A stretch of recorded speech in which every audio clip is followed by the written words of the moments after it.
Vamos a seguir hablando de cada una de las fases que dentro de la fase restauradora tenemos. Aparte ya hemos hablado de ello, tanto con el profesor Torres como en esta primera presentación. El pilar de cicatrización. El objetivo es conformar ligeramente el perfil de emergencia. El hecho depende del tamaño del diente a reemplazar, pero desde luego en molares deberíamos de ir hacia pilares de un mayor diámetro, en premolares entre 4 y 5. La ventaja de los pilares de cicatrización que están diseñados para el M12 es que al ser anatómicos es que son cóncavos, lo que vamos a hacer es ganar tejido alrededor de la conexión. Ese tejido nos va a establecer una mejor barrera y a partir de ahí vamos a sacar nuestro conjunto de prótesis. Dependiendo del diente que vayamos a reemplazar, la situación a nosotros nos interesa que haya una mayor o menor emergencia y eso es importante que lo tengamos que tener en cuenta. Otra opción muy interesante que tiene Ostein es muchas veces cuando se utiliza un pilar de cicatrización incorrecto, hay veces que lo que hace es que el hueso incluso a veces crece por encima de la conexión del implante. Bueno, pues ellos tienen un instrumento que es el bone mill y lo que hace es limpiar, eliminar ese hueso para dejar la plataforma del implante limpia de hueso. Esto es una herramienta que en algunos casos pues, vuestros compañeros la pueden usar. Cuando estamos hablando de dientes en el sector anterior, premolares, desde luego el perfil de emergencia hay que conformarlo con provisionales. Es imposible hacer un caso anterior si no es con un provisional. Imposible no, pero que no quede correctamente. Os pongo un caso de un incisivo central superior izquierdo que como consecuencia de una reabsorción externa se tuvo que extraer. Se extrae, se pone un implante, se hace, eso es después de la segunda fase en la cual se hace un injerto de conectivo. Una vez que se accede al implante, tomamos una impresión en el momento en el cual ya está prácticamente cicatrizada esa segunda intervención y lo que hacemos es confeccionar una corona provisional. Y esa corona provisional lo que nos va a permitir es ir conformando durante meses todo ese perfil de emergencia. Si no se hace de esta manera, es imposible que nos quede un diente con una forma anatómica, imposible. Una vez que el perfil de emergencia se tiene trabajado, por ejemplo en este caso quedaba, ahí tenemos eso no es una papila, es una pseudopapila, pero a nivel distal no teníamos papila. Yo le propuse a la paciente hacerse un segundo injerto de conectivo, la paciente me rechazó un segundo injerto de conectivo, entonces tienes que transmitirle la información de que no va a ser posible conseguir una papila tejido a ese nivel porque no lo tenemos. Por lo tanto, una vez que se aceptan las reglas del juego, y que ya consideramos que el perfil de emergencia no lo vamos a poder mejorar más, lo que vamos a hacer es tomamos una impresión, pero toda esa información, todo ese perfil de emergencia tenemos que transmitírselo al técnico de laboratorio. Si nos ha costado durante meses conseguir labrar ese perfil de emergencia, no podemos ahora perder esa información. ¿Cómo lo hacemos? Pues lo que hacemos es un transfer de impresión individualizado, personalizado. No os lo pongo el proceso porque no tiene más misterio. En este caso era un pilar cerámico de óxido de circonio individualizado y una corona cementada. Se pone hilo de retracción para cementar. Ahí veis justo en el momento de la colocación de la restauración. Estas a las pocas semanas y este es el seguimiento a los 5 años. Como podéis comprobar, a los 5 años, ¿ha perdido valor la restauración? Sí, claro que pierden.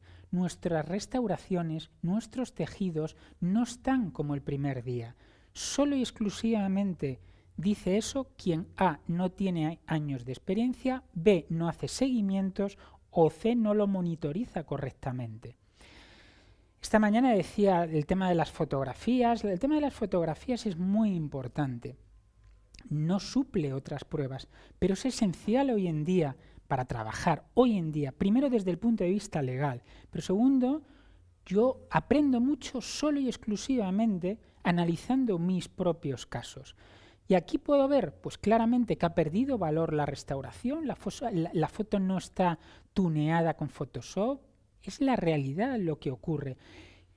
Se van desgastando, los dientes adyacentes se van desgastando. El tejido, esto que tenemos aquí, no es una papila, indudablemente, porque nunca vamos a poder tener. Solamente os tenéis que fijar cómo está la otra papila contralateral y cómo está en ese implante. Pero tenemos que asumir que un implante es una prótesis, no es un diente. Por muy bien que lo hagamos, es una prótesis y por lo tanto tiene sus limitaciones. Y eso hay que transmitirlo al paciente desde el primer momento, porque si el paciente tiene unas expectativas muy altas y no satisfacéis esas expectativas, entonces tenéis un problema desde el punto de vista incluso hasta legal. Pasamos a la toma de la impresión. La toma de la impresión, yo sé que cada profesional, en cada clínica, en cada gabinete se hacen de diferentes maneras. Pero yo os voy a transmitir aquí de una manera muy sencilla, muy rápida, muy breve, qué es lo que tenéis que hacer. Básicamente tenemos cubeta cerrada y cubeta abierta. Dependiendo del caso, la cubeta cerrada, estoy convencido que todos sabéis cómo es, lleva un transfer donde lleva una geometría. Esa geometría lo que se hace, se posiciona, se atornilla, se toma la impresión, se quita la impresión, queda la huella y lo que hace es se conecta el análogo con el transfer y se reposiciona la impresión. Yo creo que a estas alturas eso lo tenemos claro. Vamos a poner un caso para verlo exactamente. Implante, un premolar, donde se pone el transfer de impresión y recomiendo, aunque sea de conexión interna, siempre hacer un control radiográfico. Se hace el control radiográfico, se obtiene la huella de la geometría y lo que se hace es se conecta el análogo con el transfer de impresión. Mi consejo es que en la zona del análogo podéis ponerle un poco de cianoacrilato y lo que hacéis es reposicionarlo. El cianoacrilato lo que hace es fijarlo todavía aún más al negativo de la impresión. Se reposiciona, se obtiene el modelo y sobre ese modelo se confecciona la restauración, en este caso una atornillada. Esta mañana salía este tema de si se ponía antibióticos, si no se ponía.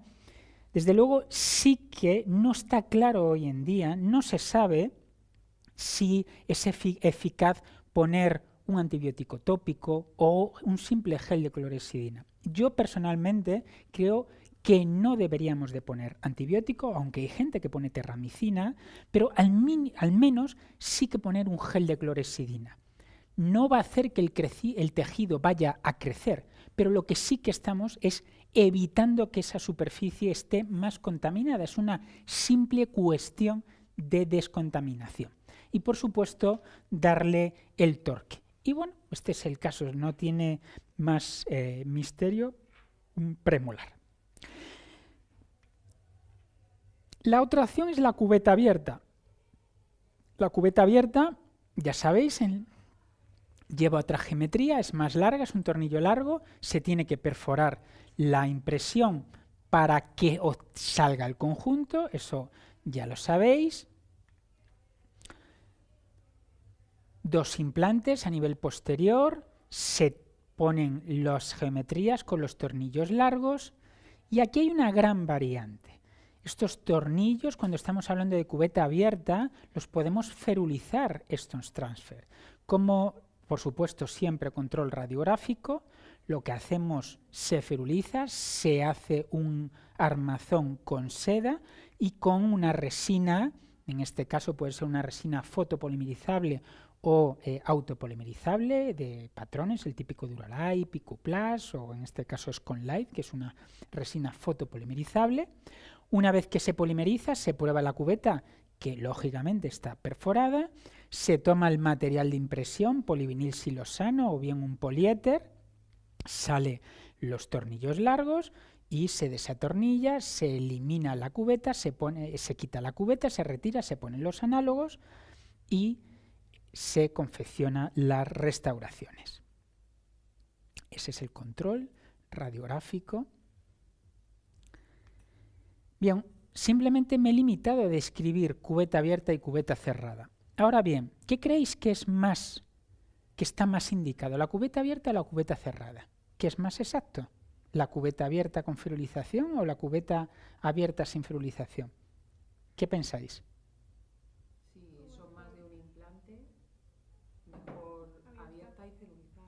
¿Y si es un solo implante?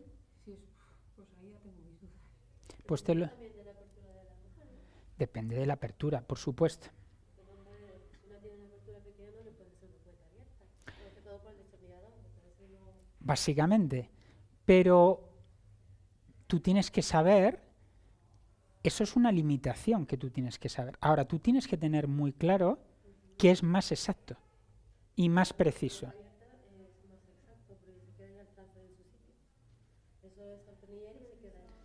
¿Estás segura de lo que estás diciendo? Te lo voy a decir.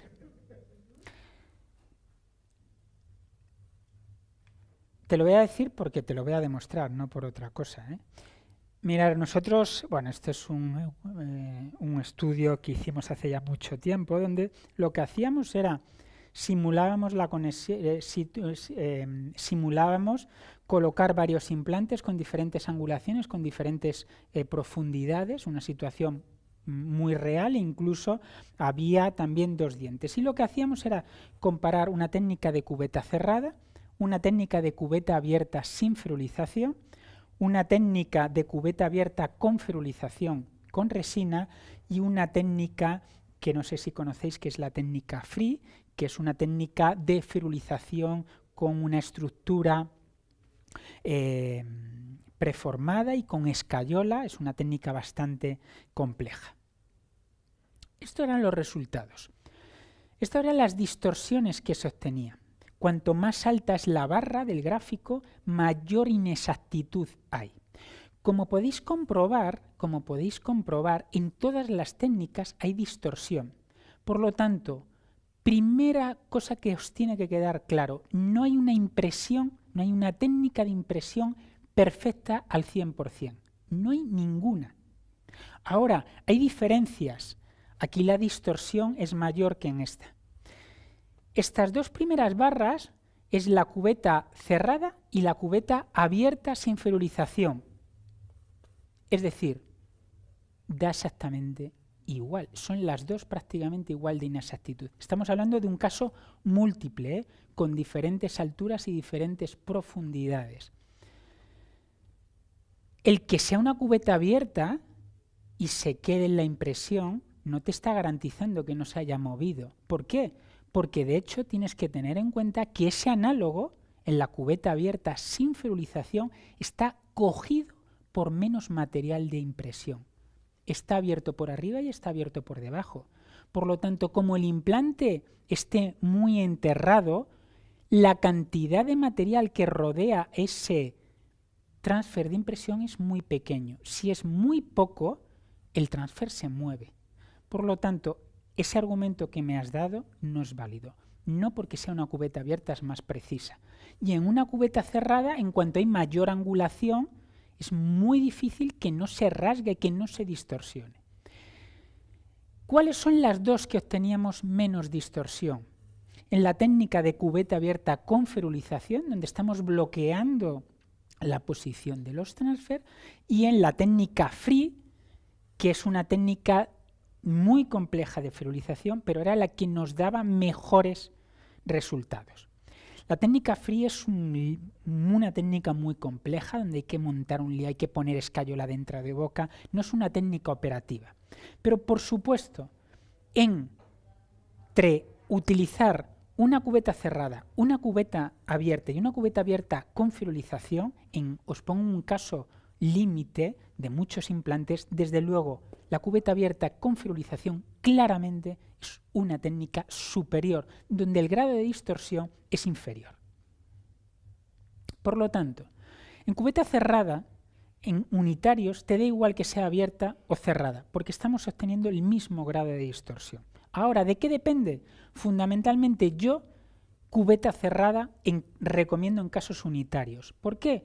Por lo que le decía precisamente a ella, porque en la cubeta cerrada el transfer queda mejor posicionado, lo puedes reubicar y queda rodeado por más material. Ahora bien, efectivamente, si tienes más o menos la apertura, el grado de apertura del paciente, también es un dato a tener en cuenta.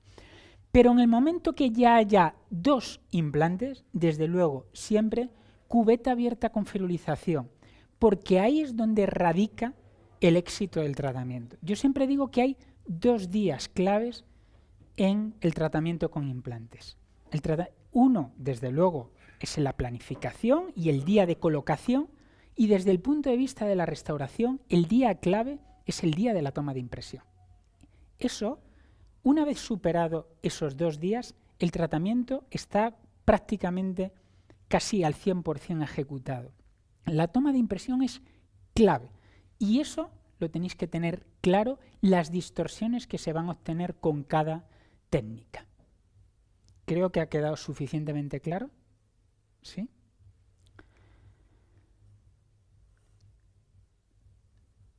Pasamos a un dilema actual de prótesis cementada, atornillada. Yo creo que eso hoy en día prácticamente está bastante superado. Pero vamos a analizar las ventajas y las inconvenientes de cada una. En la cementada, básicamente el asentamiento pasivo que hablábamos en el café con Octavio es más fácilmente compensable, tiene función estética porque no está perforado, la restauración, siempre y cuando el agente cementante sea provisional, temporal, es de fácil retirada, y en de restauraciones cerámicas, la cementada nos permite hacer un cementado adhesivo.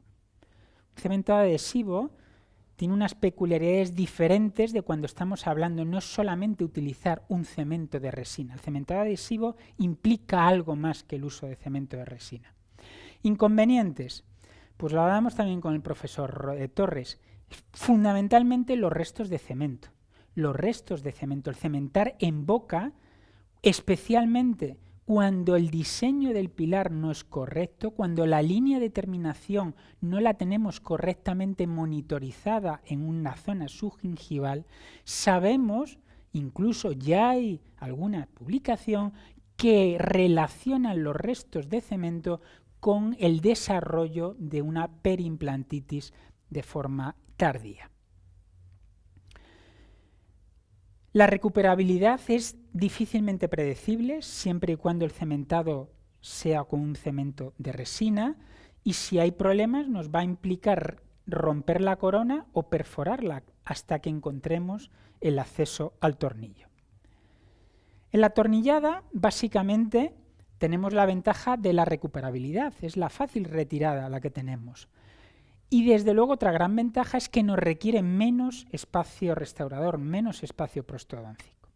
Inconvenientes, que tenemos una perforación del tornillo, por lo tanto es mucho más exigente a la hora de colocar el implante.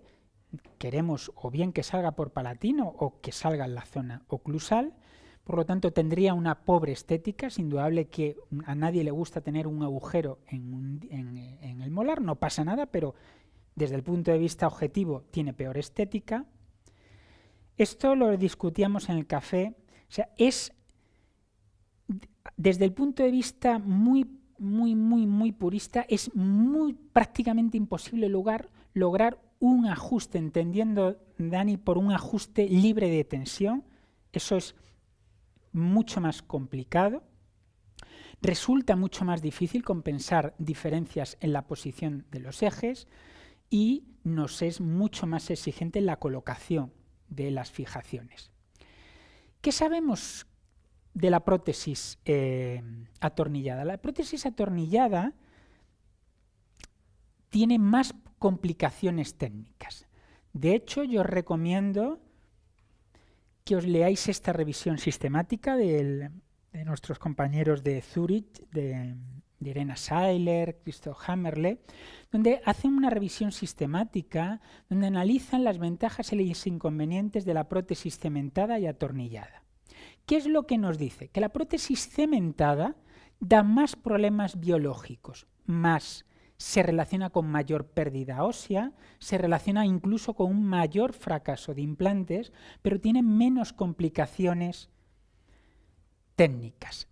Las prótesis atornillada tienen menos complicaciones biológicas, pero más complicaciones técnicas. Es coherente con lo que hemos dicho. Por lo tanto, hoy en día, ¿cuál es la tendencia un poco? Cuando estamos hablando de casos unitarios, se puede usar tanto cementada como atornillada. Si vas a usar una cementada, desde luego os tenéis que asegurar, cuando cementéis en boca, que esa línea de terminación no esté muy subgingival, porque si no, quedan restos. Y si quedan restos, hablará el profesor Machuca ahora de una patología que ha venido para quedarse, que son las enfermedades periimplantarias. Y desde luego, cuando ya estamos hablando de más de una corona, de restauraciones múltiples, mi recomendación es ir a prótesis atornillada.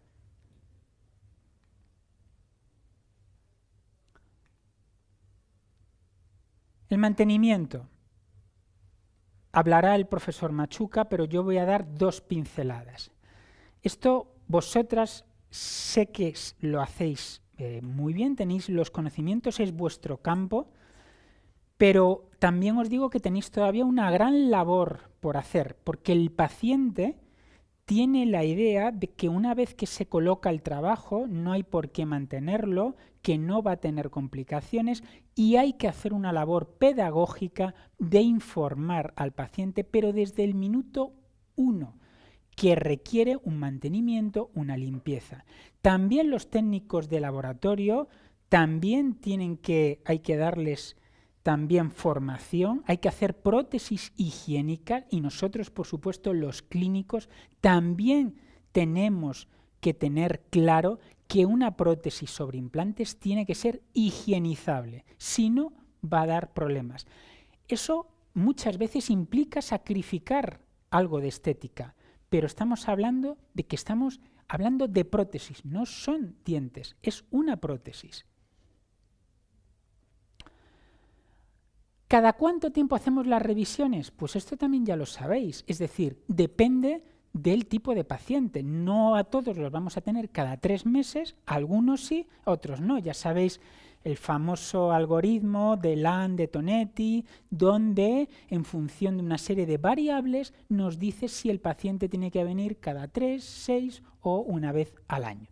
Me imagino, no me voy a meter.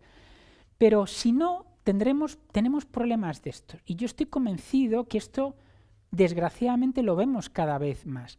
Paciente que va a una clínica de franquicia donde le hacen un tratamiento que le garantizan los implantes de por vida y la prótesis durante 5 años. El paciente no tiene muy buena higiene, pero fijaos en qué grado está este paciente. Este paciente era un paciente periodontal donde le quitan todos los dientes sin tratar la enfermedad periodontal, le colocan los implantes y le hacen 2 híbridas, no tiene ningún tipo de mantenimiento. Fijaos el aspecto que tiene, fijaos las zonas de supuración, esto es imposible higienizarlo, desde luego ha perdido todas las guías. Esta es la situación a nivel óseo, como podéis ver, pues tiene claramente una periimplantitis como Dios manda. Cuando quitamos la prótesis y se nos van los implantes. Esto está muy bien también para mojar en el café.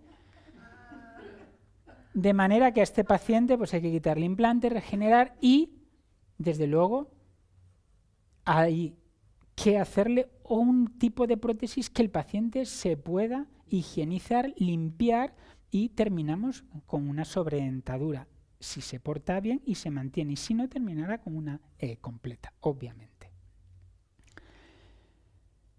Os decía antes, el seguimiento clínico es lo más importante, y eso es donde hoy en día reside la clave de los tratamientos con implantes. Tenemos que asumir que nuestros tratamientos van a cambiar con el tiempo.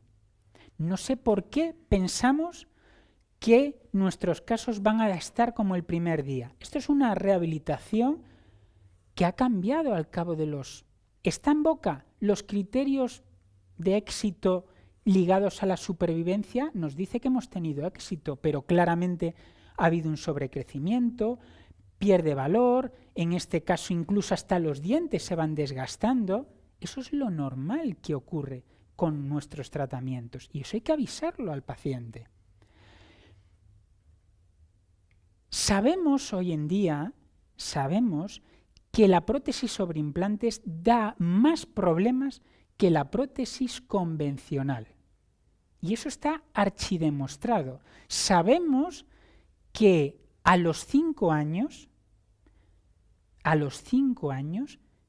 3 de cada 10 pacientes van a tener complicaciones biológicas o complicaciones técnicas, todas estas que tenemos, el chipping, el aflojamiento, que se le caiga la chimenea, pero eso hay que avisárselo también al paciente. Fijaos, de cada 10, entre 3 y 4, a los 5 años van a tener algún tipo de complicación.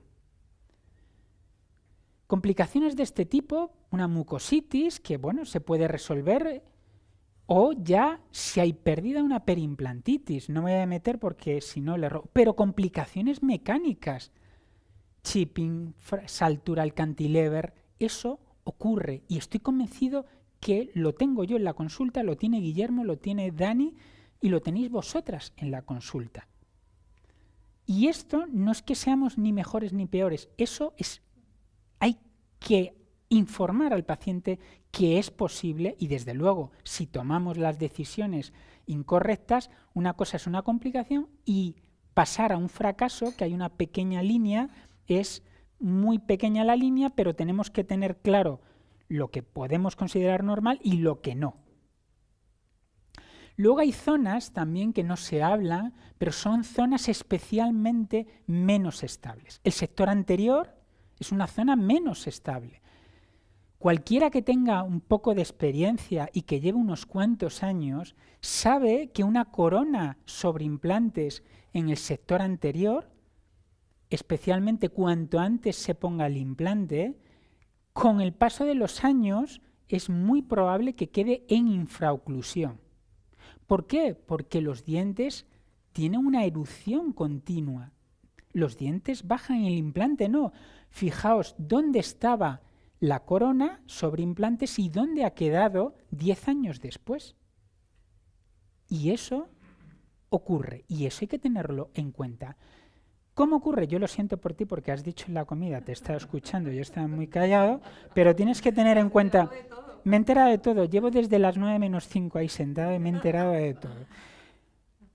También he de decirte que cuanto antes te hayan, dependiendo de la franja de edad en la cual se te haya puesto el implante, las probabilidades son mayores o menores. Cuantos más años tengas, mejor, menos infraoclusión. Ahora, cuanto antes se ponga el implante. Y también he de decirte que las mujeres para esto tienen peor comportamiento que los hombres. Las mujeres sufren más infraoclusión que los hombres.